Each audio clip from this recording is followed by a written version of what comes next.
Assalamualaikum warahmatullahi wabarakatuh. Selamat datang kembali di channel Hikmah Misteri. Dan tentunya masih bersama saya Mas Nara. Apa kabar kalian semua? Semoga selalu baik-baik saja, sehat badannya, dilimpahkan rezekinya, dan dihindarkan dari segala mara bahaya. Amin. Di kesempatan kali ini saya akan menceritakan sebuah cerita drama rumah tangga dengan judul Di Balik Ta'aruf. Oke, seperti biasa sebelum ceritanya, bagi kalian yang belum subscribe channel ini, silahkan bisa subscribe dulu lah.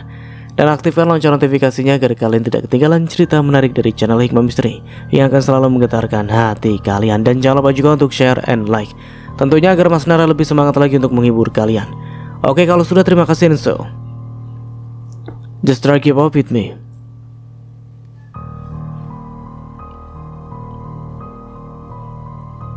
Sora, seorang wanita berusia 23 tahun, baru saja memasuki usia pernikahan yang masih sangat muda, baru sekitar 1 tahun. Pernikahan ini dimulai dengan cara yang berbeda, bukan lewat masa pacaran seperti kebanyakan pasangan lain, melainkan lewat proses ta'aruf yang langsung diawali dengan pertemuan di Tanah Suci saat Sora sedang melaksanakan ibadah umroh. Kisahnya bermula saat Sora yang sedang sibuk dengan rangkaian ibadah umrohnya tiba-tiba dihampiri oleh seorang pria yang sebelumnya hanya dikenalnya secara sekilas lewat Instagram. Pria itu seorang yang agamis dan memiliki latar belakang pendidikan di pesantren sejak kecil.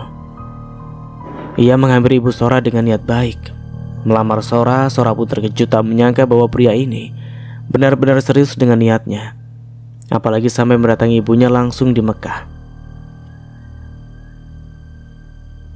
Aku sebenarnya tidak kenal dia sebelumnya, hanya temenan di Instagram, tapi aku gak pernah merespon dia. Tiba-tiba waktu umroh dia datang nyamperin ibu aku, kata Sora saat mengenang peristiwa itu. Kesan pertama Sora terhadap pria ini adalah sosok yang sangat soleh, karena menurut informasi pria ini sudah mondok sejak SMP, bahkan sejak SD. Selama 2 bulan sebelum pernikahan mereka menjalani proses ta'aruf. Sora pun semakin yakin bahwa pria ini bisa menjadi pemimpinnya yang baik untuk dirinya. Dia sosok yang agamis. Aku merasa mungkin agamanya sudah kuat sekali karena dia mondok sejak lama dan sempat tinggal di Yaman, tempat yang terkenal dengan pendidikan agama yang mendalam, pikir Sora.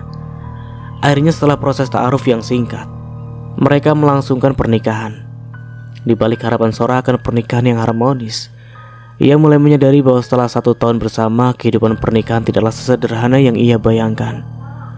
Meski awalnya ia yakin suaminya bisa menjadi pemimpin yang baik, perlahan ia menyadari bahwa ada hal-hal yang tidak pernah dibicarakan dalam proses ta'aruf yang kini muncul di kehidupan pernikahan mereka. Setelah pernikahan, kehidupan Sora dan suaminya berjalan sesuai ekspektasi. Suaminya rajin sholat, sering mengaji, dan tampak sangat soleh, persis seperti yang Sora harapkan saat memutuskan menikah dengannya. Dia merasa suaminya bisa menjadi pemimpin yang baik, sejalan dengan latar belakang agamanya yang kuat. Namun segalanya mulai berubah perlahan-lahan. Awal-awal pernikahan dia rajin ibadah, rajin mengaji, seperti yang aku bayangkan, suami yang bisa memimpin aku dalam urusan agama. Tapi setelah 3 bulan aku mulai melihat perubahan. Dia jadi sering malas ibadah, sholatnya mulai bolong-bolong. Kenang Sora dengan rasa kecewa. Pada awalnya Sora masih mencoba berpikir positif. Dia menganggap perubahan ini hanyalah fase sementara. Mungkin imannya sedang turun, pikirnya. Namun perubahan itu terus berlanjut. Suaminya semakin jarang beribadah, dan Sora merasa bahwa sosok yang ia kenal dulu, pemimpin yang agamis, telah hilang. Sora masih bersabar, terutama ketika ia mengetahui bahwa dirinya hamil 2 bulan setelah pernikahan. Kehamilannya memberi Sora harapan bahwa semuanya akan membaik. Namun kenyataan berbicara lain. Di bulan ke-8 kehamilannya, Sora mendapati suaminya berbohong untuk pertama kalinya. Dia bilang pergi kerja ke tambang, tapi aku dapat laporan dari seseorang di Instagram yang bilang kalau suami aku malah ke Bandung. Ujar Sora. Awalnya dia tidak percaya. Suaminya selama ini selalu jujur dan tidak pernah menutupi apapun. Aku gak percaya, karena selama ini dia gak pernah bohong. Rasanya itu gak mungkin, tambahnya. Namun rasa curiga itu semakin membesar setelah beberapa hari suaminya pulang dan mengakui bahwa ia memang pergi ke Bandung, tapi dengan alasan membeli mesin. Seorang yang sebelumnya menemukan bukti yang lebih serius masih mencoba memaafkannya, meski hatinya mulai goyah.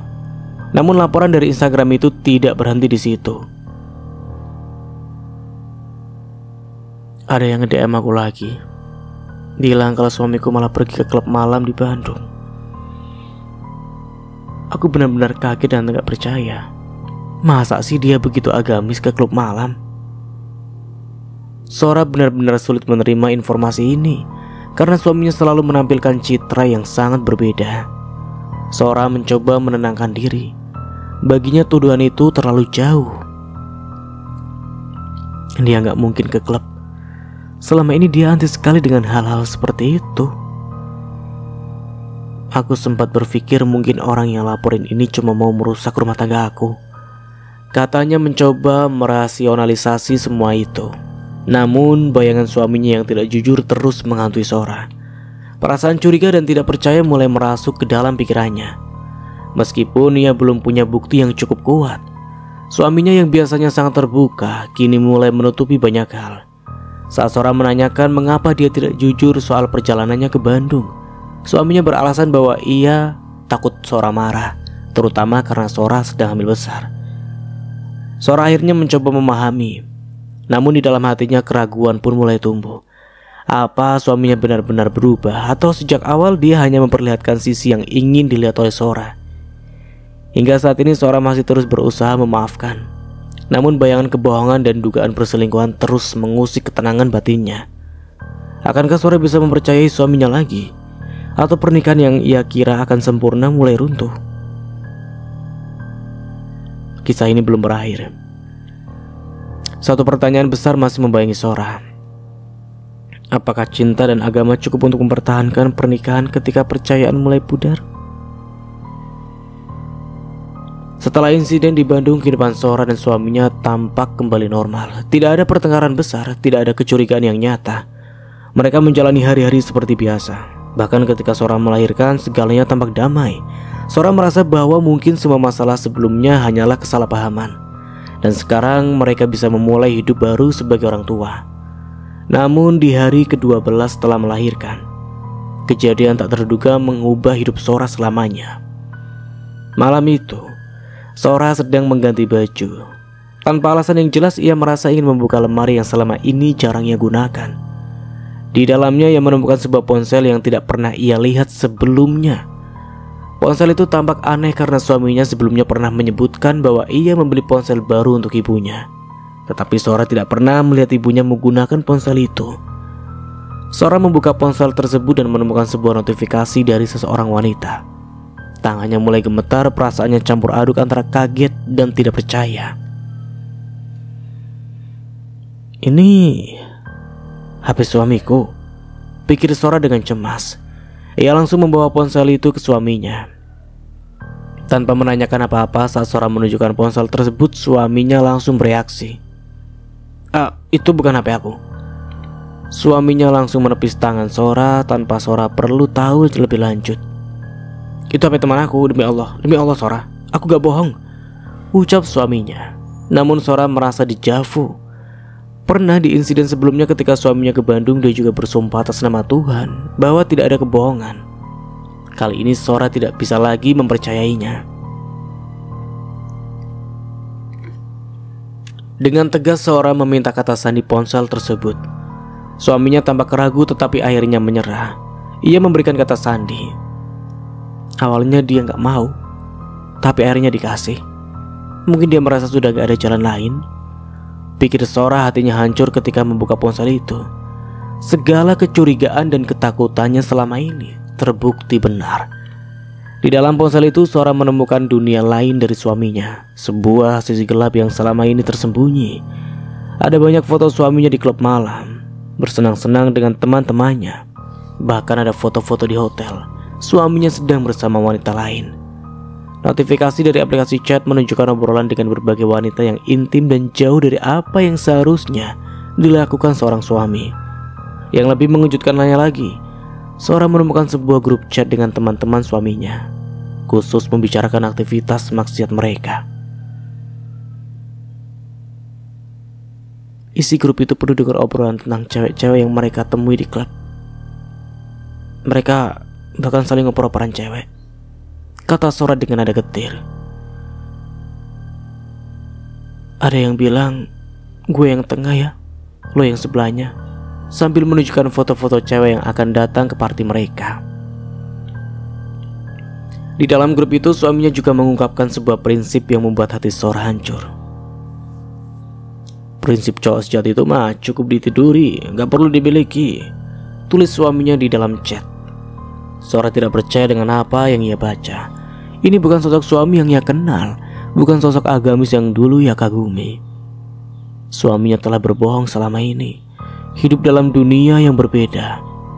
Di depan Sora dia berpura-pura sebagai suami yang soleh dan bertanggung jawab. Namun di balik layar, ia menjalani kehidupan liar yang penuh dengan maksiat dan pengkhianatan. Sora menangis dalam hati. Segala yang ia impikan tentang pernikahan yang indah runtuh dalam sekejap. Aku merasa dihianati dalam semua aspek, pikir Sora. Semua kebaikan yang suaminya tunjukkan di awal pernikahan ternyata hanyalah topeng. Dan sekarang Sora harus menghadapi kenyataan pahit, bahwa suaminya tidak pernah menjadi suami yang ia kira. Sora pun berusaha menenangkan dirinya. Sora merasa dunianya runtuh ketika membuka lebih dalam isi ponsel suaminya itu. Notifikasinya dari berbagai aplikasi seperti booking-bookingan dan chat lainnya mengungkapkan kenyataan yang jauh lebih kelam dari apa yang pernah ia bayangkan. Ponsel itu penuh dengan percakapan vulgar dan obrolan tentang open booking, layanan prostitusi, serta foto-foto mesum. Setiap notifikasi dan pesan yang terbuka menambah luka di hati Sora. Obrolan di aplikasi itu mengungkap lebih dalam. Open Booking Jakarta tertulis di salah satu pesan. Sora terkejut membaca semua tawaran dan harga yang dipatok di sana. Open 1 kali main 500, full service, wajib caps, durasi 1 jam, tertulis di salah satu chat. Bahkan lebih mengejutkan lagi, ada negosiasi yang seolah-olah suaminya sudah terbiasa melakukan transaksi seperti itu. Aku gak percaya ini, pikir Sora dalam hatinya. Tangannya semakin gemetar, perasaannya campur aduk antara marah, kecewa, dan sedih. Ia membuka galeri foto berharap ada sesuatu yang bisa menjelaskan situasi ini. Tetapi kenyataannya justru semakin menohok.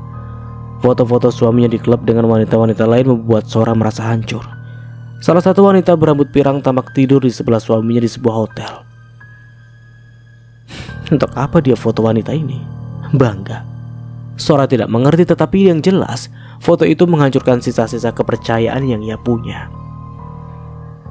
Sora menggali lebih dalam, menemukan grup chat dengan nama yang tidak pantas. Pasukan Remas Pentil.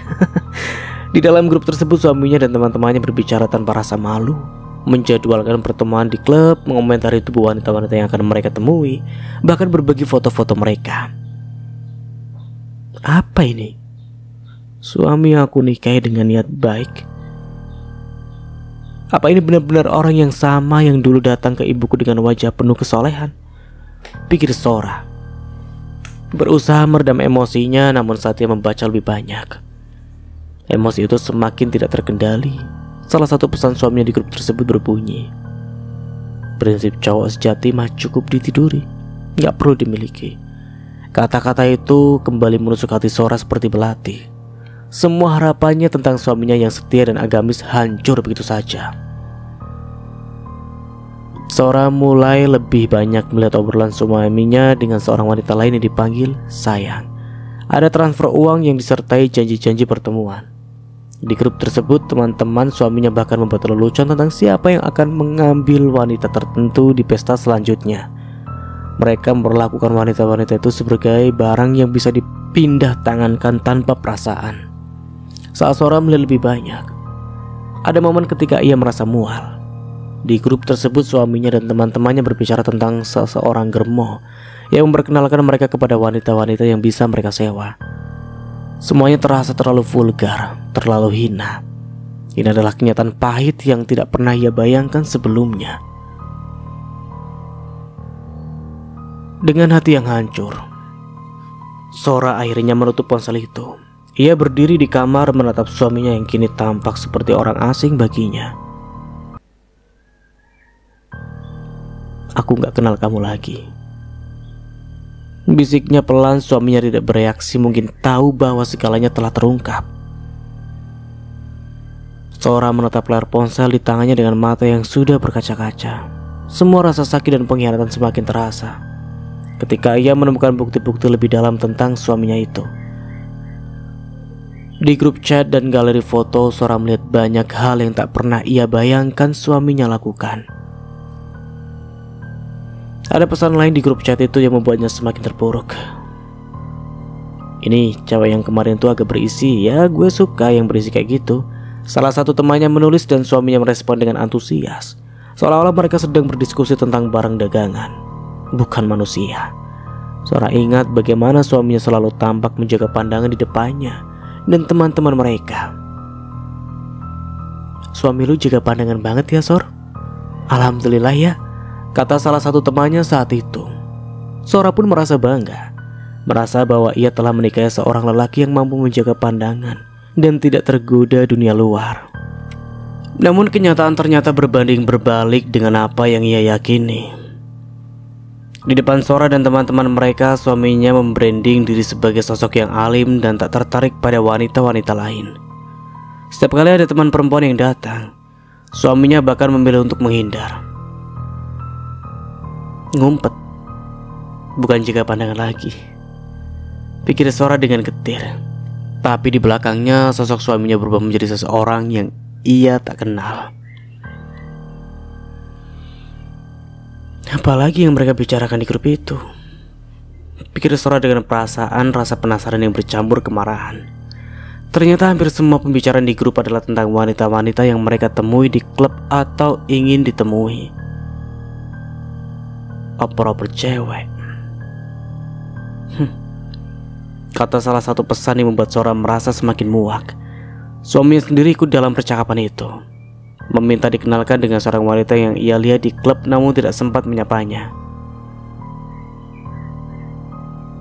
"Gue kong banget kemarin lihat cewek itu," tulis suaminya, yang membuat hati Sora semakin terluka. Sora pun mulai menyadari bahwa aktivitas ini bukanlah hal yang baru.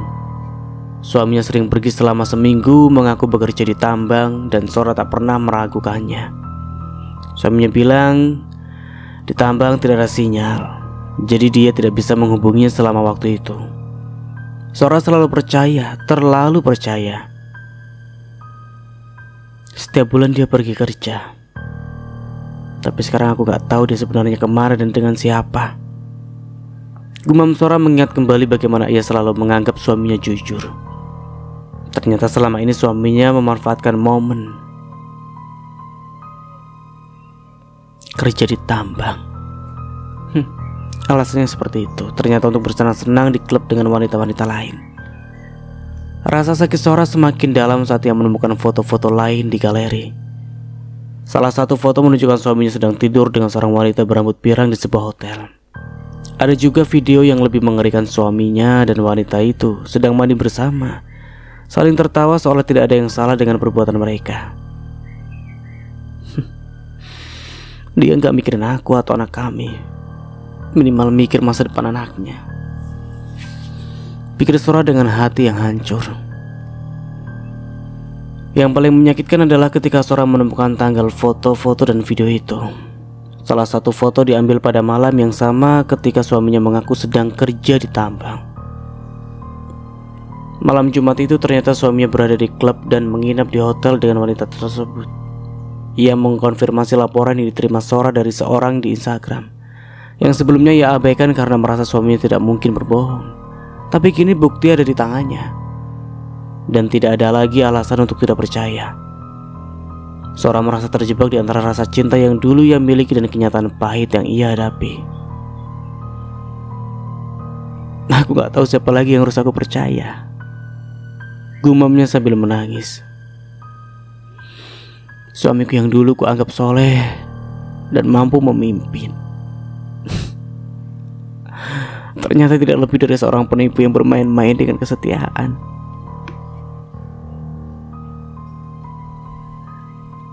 Sora menatap layar ponsel dengan jari yang gemetar. Matanya tak sanggup menghindari deretan chat yang terpampang di hadapannya.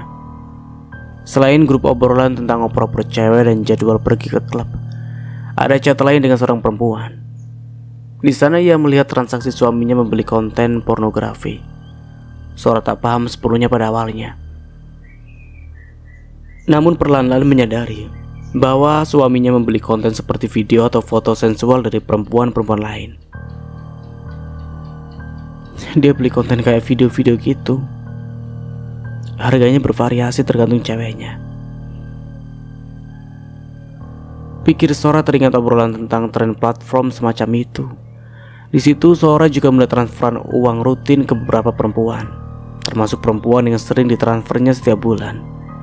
Tidak hanya itu, suaminya juga menambahkan uang untuk kosan perempuan itu dan pernah membelikannya iPhone, sesuai laporan dari orang-orang yang mengirimnya pesan di Instagram. Sora merasa dunianya semakin runtuh ketika melihat bukti nyata suaminya menyisihkan uang untuk perempuan lain, sementara ia sendiri sedang hamil besar kala itu.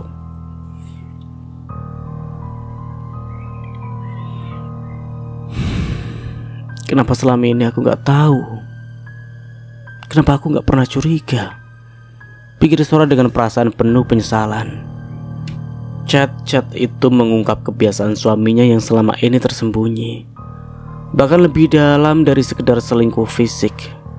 Sora membaca pesan-pesan dengan berbagai perempuan, meskipun beberapa di antaranya sekedar chat ringan tanpa pertemuan.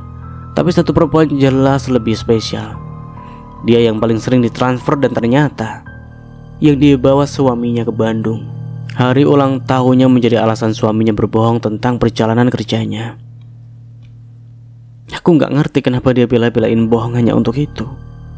Sora memikirkan kembali alasan-alasan yang diberikan suaminya setiap kali ia pergi kerja.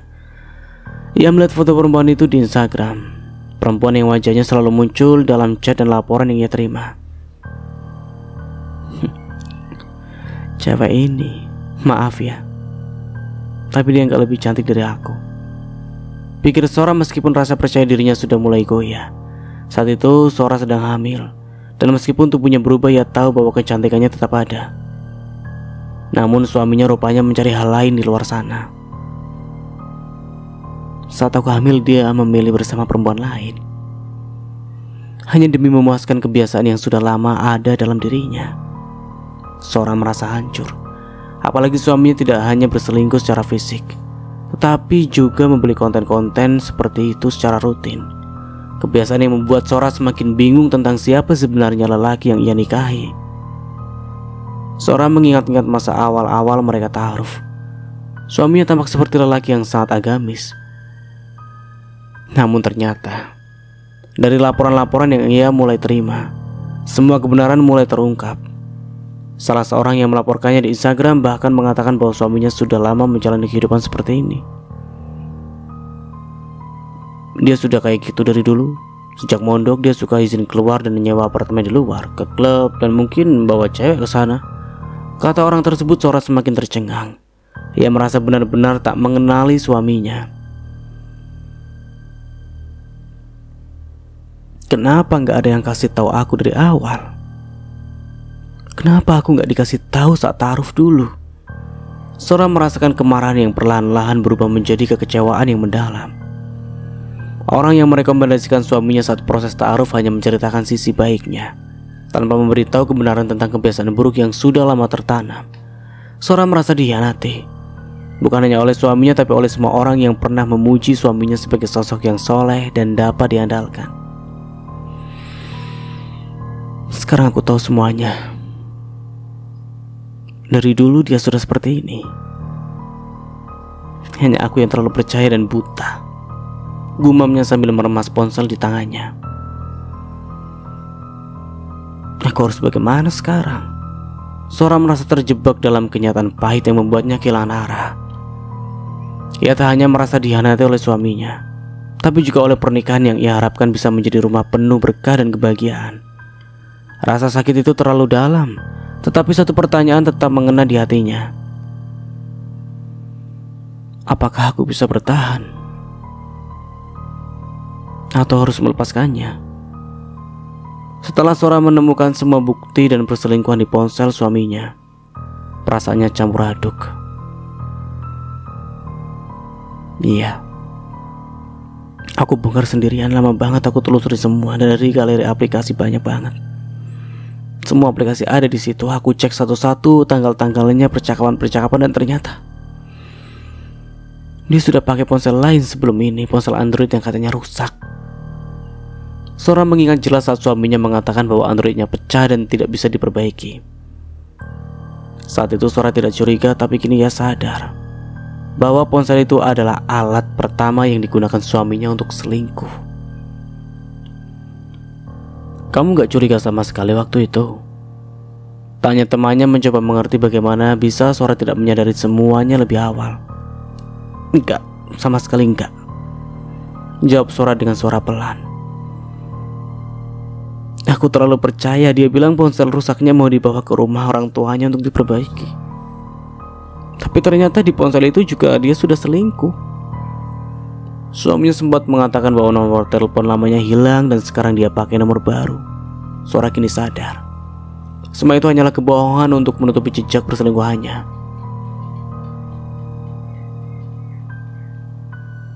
Aku sempat lihat chatnya dengan salah satu cewek. Dia bilang, ini nomor aku yang baru, nomor lama sudah gak aku pakai.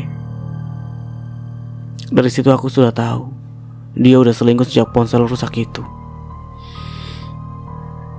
Sora menggigit bibir, mencoba menahan air matanya. Ternyata selama ini aku dibohongi. Temannya mencoba menenangkan, tapi ada satu pertanyaan yang membekas di benaknya, sesuatu yang lebih mengerikan. Sora, selama ini kamu pernah sakit atau ada gejala-gejala aneh gak? Maksudku, kalau dia main dengan banyak cewek, ada resiko penyakit menular. Sora menunduk sebentar lalu menghela nafas. Alhamdulillah aku sudah cek semuanya dan semuanya aman, katanya dengan lega. Itu yang paling aku takutkan juga sebenarnya, tapi alhamdulillah aku sehat. Apa yang kamu lakukan setelah itu, Sora? Tanya temannya dengan penuh perhatian. Sebenarnya yang pertama aku pikirin itu anakku. Dia masih kecil, aku takut dia kehilangan sosok ayah kalau aku memutuskan untuk berpisah, jawab Sora sambil menatap kosong. Tapi di sisi lain aku gak bisa terus disakiti seperti ini. Anak juga pasti sedih kalau ibunya terus disakiti. Jadi aku harus memilih jalan yang baik buat aku dan buat anak. Sora berpikir lama sebelum membuat keputusan. Aku tahu kalau aku maafin dia, pasti dia akan ngelakuin ini lagi. Ini sudah jadi kebiasaan. Jadi saat itu aku gak akan langsung marah. Aku suruh dia pulang dulu, aku butuh waktu buat nenangin diri, katanya. Ketika Sora menghubungi orang tua suaminya, ia berharap mendapat dukungan atau minimal pemahaman. Namun yang ia dapatkan adalah kebalikan dari harapannya. Aku nelpon mamanya, kasih tahu semuanya termasuk bukti-bukti perselingkuhannya. Tapi kamu tahu apa jawabannya? Dia malah nyuruh aku maafin, katanya. Itu rumah tangga, hal yang biasa. Semua orang ngalamin masalah kayak gini, kata Sora, suaranya bergetar antara kecewa dan marah. Mamanya suruh maafin begitu saja? Tanya temannya dengan tak percaya. Iya, dia bilang maafin dulu. Mamanya juga pernah ngalamin hal yang sama, tapi bisa bertahan. Jadi kamu juga bisa. Seolah-olah semua ini hal yang wajar. Dia malah bilang pikirin anak-anak, anak masih kecil, kasihan kalau tanpa ayah. Tapi aku pikir kenapa aku yang harus mikirin anak, sementara dia yang selingkuh dan ngelakuin semua ini dan gak mikirin anak sama sekali. Aku gak dapat dukungan sama sekali dari keluarganya, kata Sora dengan air mata yang hampir tumpah. Aku disuruh bertahan seolah-olah ini semua masalah kecil yang bisa diselesaikan dengan maaf. Tapi aku tahu kalau aku maafin, dia akan terus ngelakuin hal yang sama lagi dan lagi. Setelah merasa sendirian, di satu sisi ia ingin mempertahankan pernikahannya demi anak. Namun di sisi lain ia tidak bisa lagi menahan sakit yang mendalam. Setelah menerima tanggapan dingin dari keluarga suaminya, Sora akhirnya berbicara dengan keluarganya sendiri. Mereka tidak terkejut dengan ceritanya, tapi lebih menegaskan bahwa ini sudah jelas sebuah pola, bukan sekedar kesalahan sesaat. Sora harus berhati-hati dalam memutuskan, karena memaafkan hanya akan memberi ruang bagi suaminya untuk mengulangi kesalahan yang sama. Iya, keluargaku juga bilang ini udah jadi penyakit. Kalau dia udah benar-benar khilaf, pasti ada momen dia berpikir, istriku lagi hamil, ini gak bener. Tapi nyatanya dia terus ngelakuin. Jadi udah jelas ini bukan karena khilaf, tapi udah habit, kata Sora dengan nada pahit. Keluargaku bilang kalau aku maafin pasti akan terulang lagi. Setelah kejadian itu, komunikasi antara Sora dan suaminya sangat terbatas. Bahkan saat anak mereka, Dede, dirawat di rumah sakit, suaminya hampir tidak peduli. Sora merasakan sakit hati karena suaminya tidak menyanyikan kabar anaknya dan menunjukkan perhatian apapun. Saat itulah ia merasa keputusan untuk berpisah semakin jelas di benaknya. Setelah ketahuan, dia gak pernah nanya tentang Dede. Paling terakhir cuma ngancam aku dengan hal-hal yang gak penting. Sora menceritakan sambil menghela nafas panjang. Sora tersenyum pahit saat mengenang percakapan itu. Dia bilang, kamu kan lagi hamil, kontraksi mulu. Dokter juga bilang jangan berhubungan karena takut prematur. Jadi dia pakai alasan itu buat justify perbuatannya. Temannya hanya bisa menggelengkan kepala, tak percaya bahwa suami Sora bisa memberikan alasan seperti itu.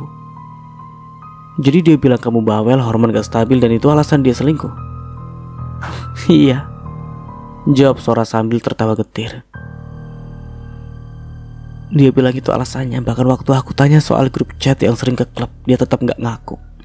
Pas aku tanya tentang chat-chat sama cewek-cewek itu, dia malah nyari alasan lain kayak, ya aku keblinger, pusing, gak tahu apa yang aku lakuin, gitu doang. Meski Sora sudah menanyakan semuanya dengan jelas, suaminya tetap tidak menunjukkan penyesalan yang tulus. Dia tidak pernah meminta maaf secara langsung atas kesalahannya, hanya berusaha mencari alasan dengan membawa anak mereka, Dede, ke dalam percakapannya. Sora merasa terjebak dalam situasi yang sangat sulit. Di satu sisi suaminya meminta maaf sambil membawa anak mereka untuk mendapatkan simpati. Di sisi lain, Sora tahu bahwa memaafkan hanya akan membuka pintu untuk rasa sakit yang lebih dalam di masa depan. Suaminya mungkin bisa menyesal sebentar, tapi sifat dan kebiasaan yang sudah tertanam membuat Sora ragu untuk memberikan kesempatan kedua. Aku tahu kalau aku maafin dia, dia bakal ngelakuin hal yang sama lagi. Karena dia gak benar-benar menyesal, dia cuma nyari alasan supaya aku gak pergi, kata Sora dengan tegas. Tapi aku juga harus mikir untuk diri aku sendiri dan anak. Kalau aku terus disakiti, gimana aku bisa jadi ibu yang baik buat Dede?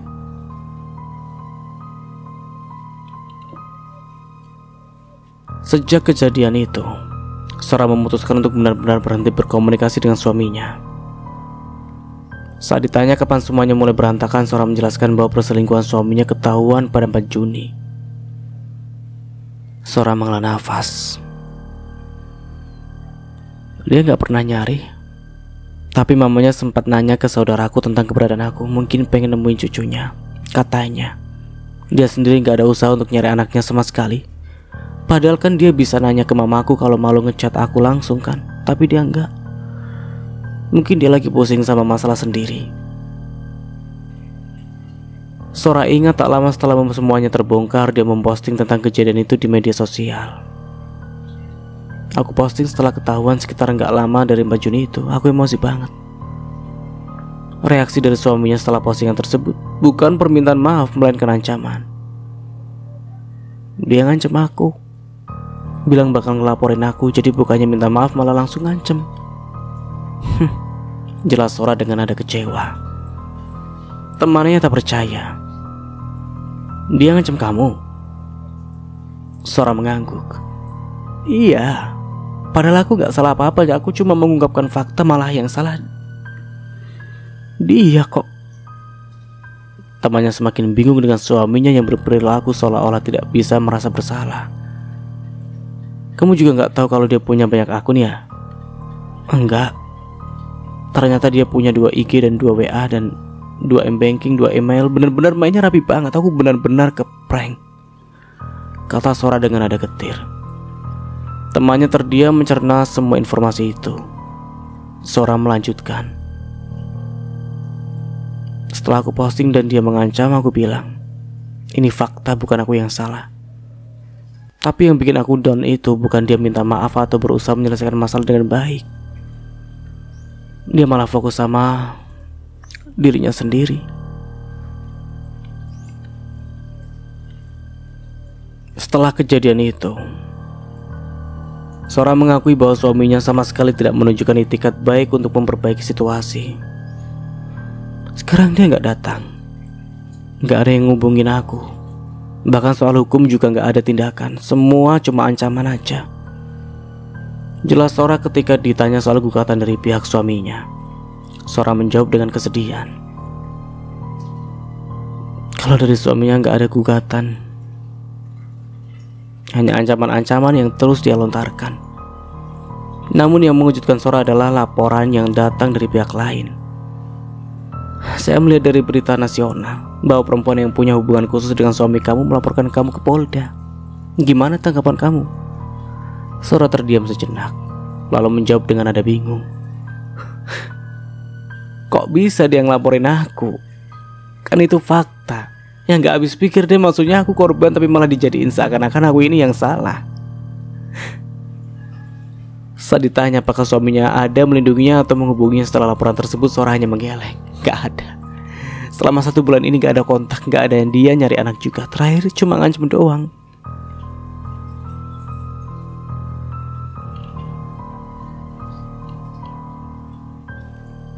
Langkah kamu sekarang apa nih, Sor?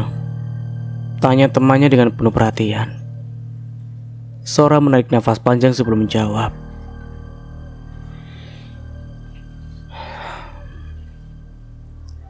Aku udah ngajuin gugatan. Tinggal nunggu sidang pertama sih. Permohonan untuk gugatan cerainya sudah aku masukkan dan panggilan sidangnya tanggal 10 Juli. Oke, berarti prosesnya sudah berjalan ya. Tapi soal laporan dari perempuan yang melaporkan kamu gimana? Kamu sudah memberikan klarifikasi? Sora menggeleng. Belum ada panggilan atau undangan dari pihak kepolisian. Temannya berpikir sejenak sebelum melanjutkan. Ada niatan untuk balik memberikan laporan gak? Aku belum berpikir untuk itu. Fokusku sekarang menyelesaikan masalah dengan suamiku dulu. Setelah itu baru mungkin aku mempertimbangkan langkah hukum lebih lanjut.